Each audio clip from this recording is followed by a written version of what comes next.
Audio Jungle.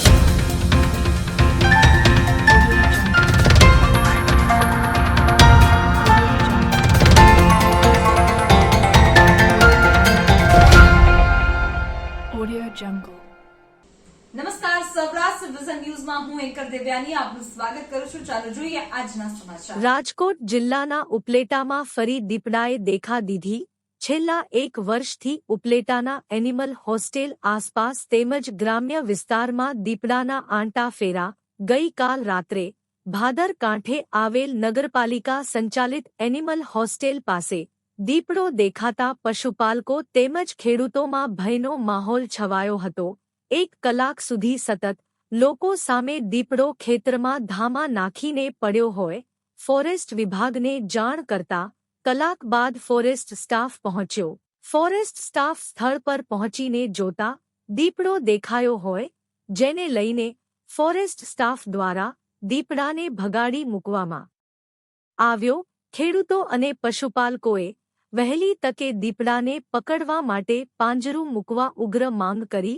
રાત્રિના સમયે ખેડૂતોને ખેતરે પાણી પાવા માટે જવાનું હોય અને ત્યાં રહેતા પશુપાલકોના પશુઓ ખુલ્લામાં રાખતા હોય તેમજ ગૌશાળામાં 850 જેટલા નાના મોટા ગાય, વાછરડા અને ખૂંટનો નિભાવ કરવામાં આવી રહ્યો હોય.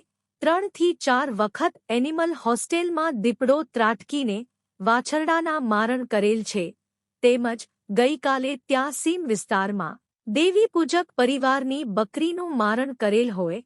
તંત્ર દ્વારા વહેલી તકે પાંજરું મૂકવામાં આવે અને લોકોને ભયમુક્ત કરવામાં આવે તેવી ખેડૂતો અને પશુપાલકોએ માંગ કરી છે.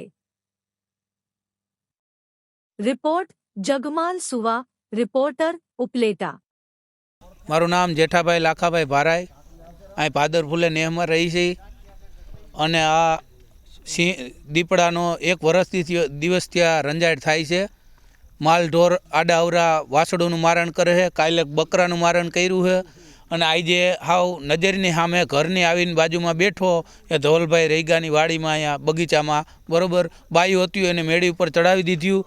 તંત્રને જાણ કરી. તંત્ર આવીને ફોરેસ્ટરે જોયો કે આ છે, અમારી પાસે એવિડન્સ પ્રૂફ સહિત છે, વિડિયા સહિત છે બરાબર, અને જાણ કરી કે અમે કાલથી આને અપડવાની કાર્યવાહી કરીશું. તો એ લોકોને અમે એટલું જ કહીએ છીએ કે તમે આને વહેલી તકે રજૂઆત કરો. એક બીજાનું મારણ કરી નાખે કોઈક, આ તો હજી માલઢોર આવશે, માલઢોરનું મારણ કરે, કાલ માણાનું મારણ કરશે તો શું કરશો? એને જવાબદાર કોણ? તંત્ર હાથ ધરશે. એટલે કોઈ વહેલી તકે આને પાંજરું મૂકે અને અપડવાની કાર્યવાહી કરે, બસ અમારી એટલી જ વિનંતી છે. મારું નામ છે રેગા ધવલ વીરાભાઈ. અત્યારે મારી વાડીમાં દીપડો મેં જોયો હતો ત્યારે મેં ગઢવી ફોન કર્યો કે ભાઈ ગઢવી અહીંયા મારા વાડીમાં દીપડો છે. ત્યારે એ ગઢવી ત્યાં જઈને રૂબરૂ જોઈ આવ્યો કે આ દીપડો છે. હું 15 મિનિટ લેટ પહોંચ્યો, ત્યાં લગી પણ દીપડો ત્યાં હાજર હતો. ને ત્યાં પછી અમે ફોરેસ્ટરવાળાને જાણ કરી કે ભાઈ દીપડો છે અમારી વાડીએ, તમે આવી જાઓ વહેલી તકે. તો પણ ફોરેસ્ટવાળા 1 કલાક લેટ પહોંચ્યા કે અમે આવીએ છીએ કરીને. અમે 1 કલાક લગી ત્યાં દીપડો એની ઉપર જ સતત નજર રાખી. એ આવ્યા, એને બતાવ્યો કે ભાઈ દીપડો છે, જોઈ લ્યો. એને મેં 15 દિવસ પહેલાં પણ એને અમારી મકાઈમાં પાણી વારેલું હતું, એમાં એને હગડ બતાવેલા કે ભાઈ આ દીપડાના સગડ છે, જોઈ લ્યો. તો એને માન્ય ગણ્યા નહોતા કે આ દીપડો છે જ નહીં, કે આ તમને બીજું ગમે એ પ્રાણી છે. અમે કીધું કે ભાઈ દીપડો જ છે. રાતે અમારા કૂતરો વાડીમાં હતો, એ ખાઈ ગયો પણ છે. એ અમારો કૂતરોનો ક્યાંય જવાબ ખબર જ નથી કઈ જગ્યા પર વયો ગયો. એ પછી એને આજ રૂબરૂ બતાવી દીધો કે ભાઈ આ દીપડો છે, જોઈ લ્યો. તો એને કીધું કે હા છે તો દીપડો જ છે. એને રૂબરૂ જ જોયો. એ કે હવે 2 દિવસ પછી હું પિંજરું મૂકીશ. કાલે મકર સંક્રાંતિ છે, કે કાલે પહોંચી શકીએ તો પહોંચી શકીએ. તો અમારે હવે કાલે મકર સંક્રાંતિના દિવસે આખી રાત જાગવાની જ છે. અમારા માટે કોઈ તહેવાર છે જ નહીં. એ જ માનવાનું રહ્યું અમારે, કારણ કે એ આખી રાત અમારે જાગીને કાઢવાની છે ને એ બીજે દિવસે પિંજરું મૂકશે ત્યાં લગી અમારે રાહ જોવાની છે. અને અમારા પ્રાણી વાડીએ 30-25 ભેંસું બાંધેલી છે અને એ બધાનું આખી રાત તમારે રક્ષણ કરવું પડશે.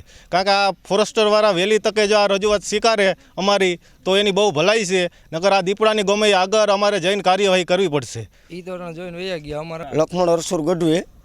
હું એનિમલ હોસ્ટેલમાં ગોવાળ છું અને બાજુમાં ધવલભાઈની વાડી છે. એટલે અહીંયા એ લોકોનો મને ફોન આવ્યો કે ભાઈ અમારી વાડીમાં દીપડો છે ને બૈરાઓ એકલા છે, જાવ. તો અમે અહીંયા ગયા, દીપડો જોયો, ફોરેસ્ટવાળાને જાણ કરી. 9 વાગે એ લોકોને ફોન કર્યો, એ લોકો 10 વાગે આવ્યા. એ લોકોએ જોયું ને કીધું કે દીપડો છે. પછી એને પાછળ ભગાડી દીધો અને એ લોકોએ કીધું કે 2 દિવસમાં પાંજરું મૂકી દેવું. અને આજુબાજુના ખેડૂત લોકોને શું કરવાનું? અને ગૌશાળામાં આની પહેલાં બે વખત મારણ કરેલું છે એનિમલ હોસ્ટેલની અંદર. કેટલા વર્ષોથી આ અને એક વર્ષથી આ છે આ ચાલુ. વારંવાર રજૂઆત કરેલી જ છે, મેં પોતે જ કરેલી છે કે એનિમલ હોસ્ટેલમાં મારણ કરેલું છે. અને એ લોકોએ પાંજરું મૂક્યું હતું પણ એ દીપડો પકડાતો નથી. એટલે વહેલી તકે આ દીપડાને પકડવાની કાર્યવાહી આ લોકો કરે ફોરેસ્ટવાળા. જીવનને સારું અને ભવ્ય જીવવા માટે ફક્ત રૂપિયાની જરૂર નથી. જો તમારી અંદર કલા અને કૌશલ્ય હશે તો તમે બધું જ મળી જશે. આવા સદવિચાર સાથે બધા સ્વસ્થ રહો, સુરક્ષિત રહો. તેમજ તમારા શહેરના સમાચારો તથા તમારા બિઝનેસની જાહેરાત આ ન્યૂઝ ચેનલ પર મૂકવા માટે સ્ક્રીન પર બધા નંબર પર સંપર્ક કરી શકો છો. તેમજ આ ચેનલને લાઈક કરો, શેર કરો અને સબસ્ક્રાઇબ કરવાનું ભૂલશો નહીં, જેથી નવા સમાચારો તમારા સુધી ઝડપથી પહોંચી શકે.